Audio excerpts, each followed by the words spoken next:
Welcome to Mindfully Integrative Podcast with your host, Dr. Damaris G. Mindfully Integrative is a podcast discussing ways toward mindfully incorporating integrative health into our lives. This podcast will have informative resources, fun topics, interviews, and discussions relatable for today with a true mindful perspective in a mind-body holistic life approach. Hi, how are you? So we're just kind of continuing on the gut bacteria and the benefits with GLP-1. So think about incorporating probiotics and prebiotics to support your gut bacteria. Now, how do you do this? By helping with GLP-1 production. It helps with insulin response, and it will help with fat storage or getting rid of the fat that's being stored. Probiotics are the good bacteria. They are beneficial live bacteria that restore the gut balance and enhance your metabolic health. Studies show that rich probiotics reduces your inflammation, improves insulin sensitivity, and aids in weight loss. Best sources are yogurt with cultures, so not just junky yogurt, the good yogurt with probiotics, kefir, fermented milk, sauerkraut and kimchi, miso, kombucha, and supplements. Now, make sure that you don't have a low FODMAP, or antihistamine that can also cause a histamine response within the body.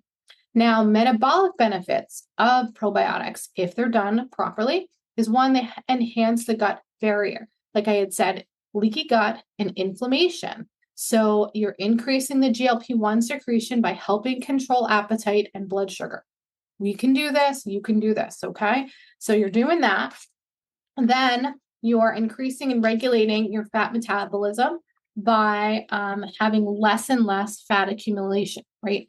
So when you do that, your body is able to store more. So then it's able to take in consideration what it wants to have in there.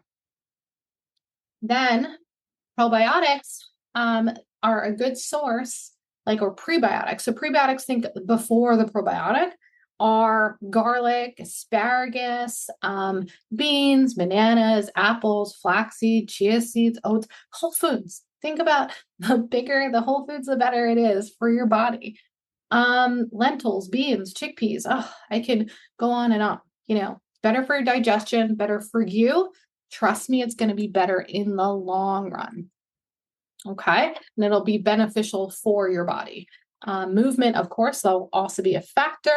But the benefits are when you boost your short chain fatty acids, your like butyrate, and enhances the metabolism with the foods you put in your body. You reduce the inflammation. You increase the gut lining. You help stimulate and regulate blood sugar. And you regulate the hunger hormones, leptin and ghrelin. And you regulate the rest of the body so that it becomes imbalanced. It takes effort. It takes time. And you have to reduce the processed foods, increase more fiber intake. This inflammation causes sluggishness, slows down the metabolism, slows down your body. Every time someone asks me, why is it going on? It's most of the time, it's probably because there's some sort of inflammatory response, usually food related or environmental related. Ultra processed foods increase fiber for better gut health. Foods that are beneficial for that in fiber wise, always like leafy greens, cruciferous vegetables like broccoli, Brussels sprouts. If it doesn't upset your stomach, you can always boil it or steam it. Whole grains, oats, quinoa, brown rice, nuts and seeds, legumes. Metabolic benefits of fiber: reduce insulin resistance, enhance gut bacteria, diversify. Slowing your glucose absorption, stabilize your energy. Don't eat sugar as your first choice. Think about what you're putting into your body. Think about what you are doing for yourself. Now, practice mindful eating. I talk about mindfulness in my office and stuff is mindfully integrative. Be mindful in everything that you do. Enhance your digestion and your gut health. What does that mean? Begin in the brain. Think about why you were distracted. Don't be distracted when you're eating. Think about trying to eat 30 bites a like bite. So you want to chew 30 times, one piece, because that actually can contribute to nutrient absorption. You have plenty of microbiome and probiotics in the mouth and the enzymes, breaking it down, those digestive enzymes. And if you don't give it a chance to help break it down, your body's not going to get the nutrients that it needs. And you're going to have an irregularity of, the gut flora. So slow down, chew thoroughly. Give yourself about 15 to 20 chews per bite, if you can, for real proper digestion. Signals help release those digestive enzymes. There's a lot of individuals that I have to, order digestive enzymes because they're not slowing down. Their levels of anxiety and dysregulation are so high, they don't slow down. I can't say much. I've also had this myself where I was just in general very hyper and had ADD. I had to learn to slow down. Reduce your stress while you're eating. Would recommend, not having too many distractions, try to just eat your meal as much as you can as possible. I know you all have families, life, work, do what you can. See if you can activate more of that parasympathetic, that rest and digest, and avoid eating in front of screens. Try not to do it during your work. Try not to watch too much TV when you're eating because you will eat more. Trust me, I've done it too. And then hydrate. You can hear it in my voice. I need a little bit more water. So I'm going to get some of that right now as we're talking. I need to get some water because I need to hydrate as I'm talking and discussing.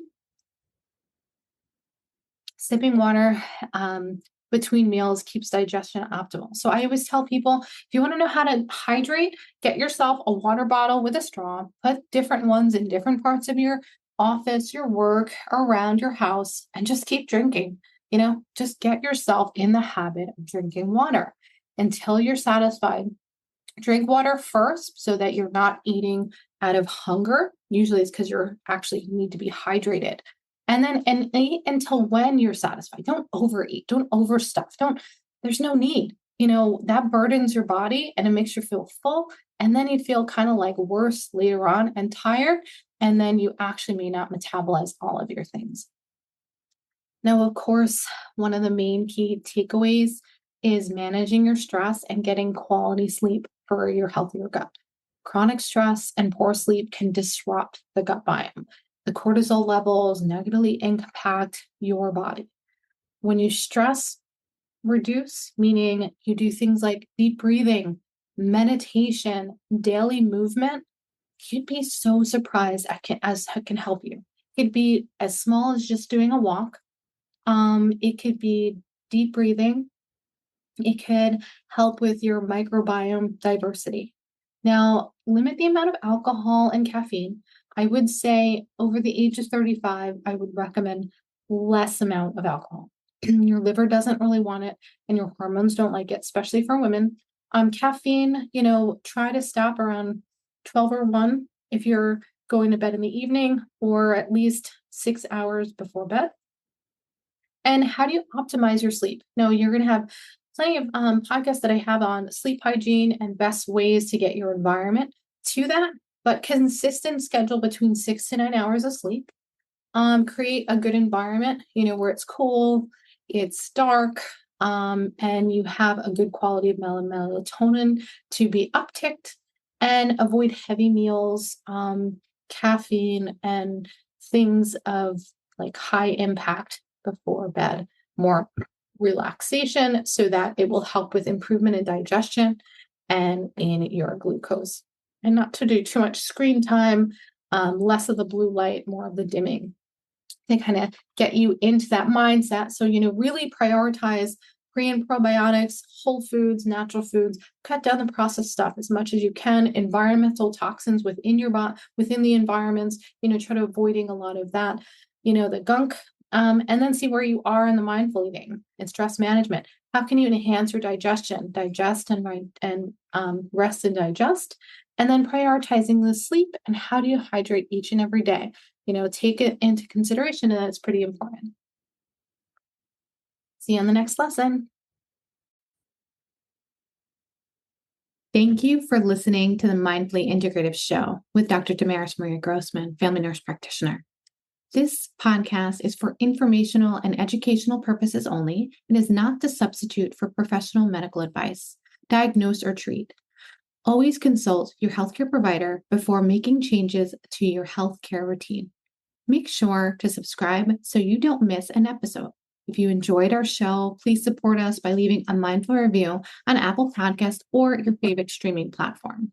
Interested in being a guest or more information? Email us at info@mindfullyintegrative.com.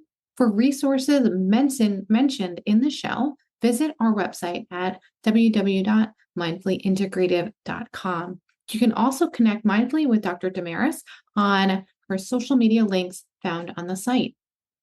May your strength and peace guide you to find a mindful way every day. Namaste.